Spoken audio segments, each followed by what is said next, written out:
পুরান ঢাকার ঐতিহ্যবাহী প্রায় ৪০০ বছরের পুরানো বুড়িগঙ্গা নদীর তীরে অবস্থিত নলগোলা শাহী জামে মসজিদ।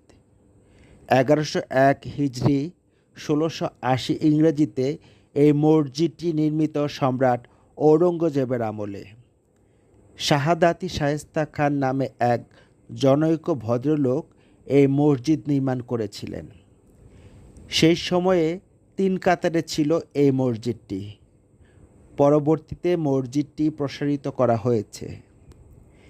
নির্মাণের সময় মসজিদটি ৭ গম্বুজ বিশিষ্ট ছিল, কিন্তু সম্বোধনের কারণে একটি গম্বুজ বিনষ্ট হয়ে বর্তমানে ৬টি গম্বুজ আছে।